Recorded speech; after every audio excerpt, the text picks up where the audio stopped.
Alors, bonsoir à toutes et tous, c'est les actions furieuses de ce vendredi. Comme d'habitude, avertissement, cette vidéo est uniquement à but pédagogique, je partage simplement mes propres avis et réflexions. Les actions présentées ne sont en aucun cas des conseils d'achat ou de vente et vous êtes seul responsable de vos investissements. Pour me suivre, c'est comme d'habitude toujours sur Twitter, @trendfrance. Et sans plus attendre, on passe direct au CAC.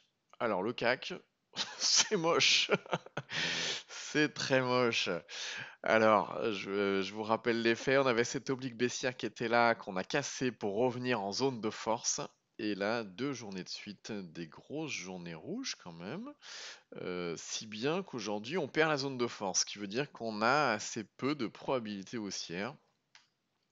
Donc c'est pas terrible. Comme d'habitude, il faut toujours faire très attention. Je vous le dis chaque soir, hein, dès qu'on sort de la zone de force, on fait très attention, etc. En semaine également, on est sorti de la zone de force sur l'indicateur extra trend. Alors, parmi les furieuses, qu'est-ce qu'il y a eu? Eh ben pas grand-chose.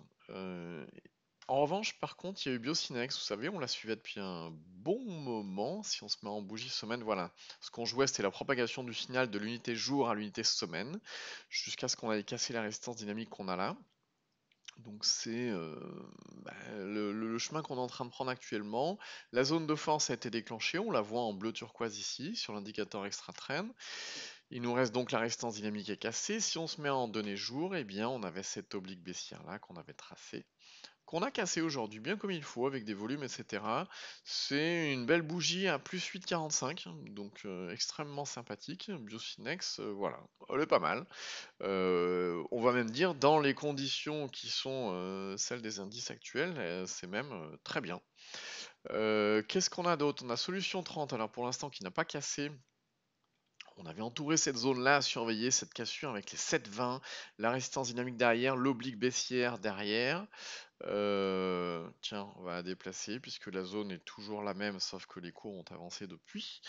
Bah voilà, la zone a travaillé, on a la convergence des 3 signaux, l'oblique baissière, on l'a légèrement cassé, les 7,20, on clôture un petit peu avant, et la résistance dynamique juste derrière a cassé, puis derrière on peut avoir un mouvement d'ampleur intéressant, d'autant plus qu'on a déjà déclenché la zone de force sur l'indicateur extra trend.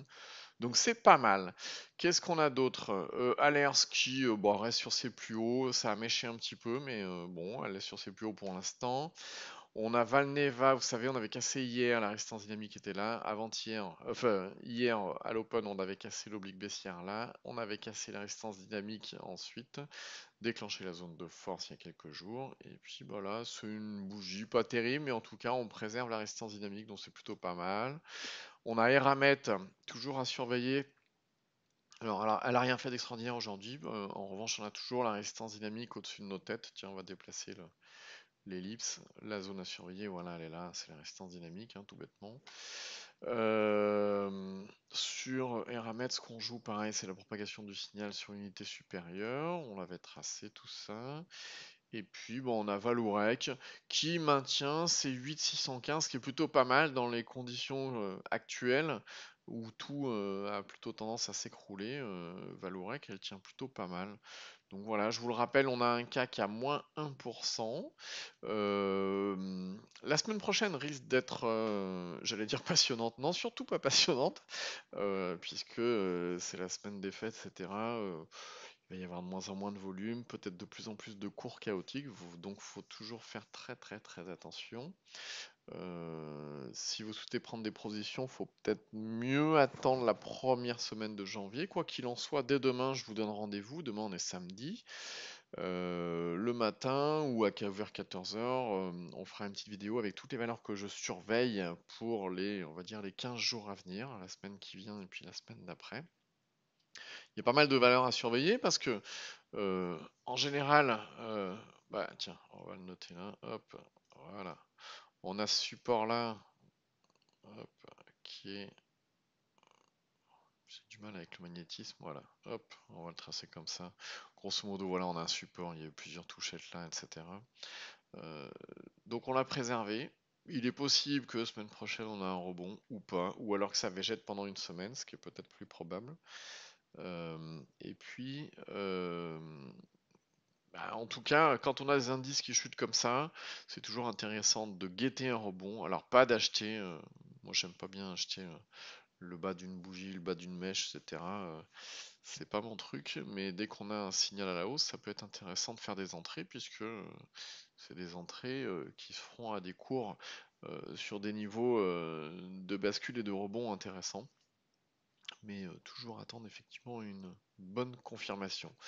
Sur ce, je vous souhaite à toutes et tous une bonne soirée. Et comme d'habitude, si vous voulez télécharger l'indicateur extra train, vous allez sur indicators.net.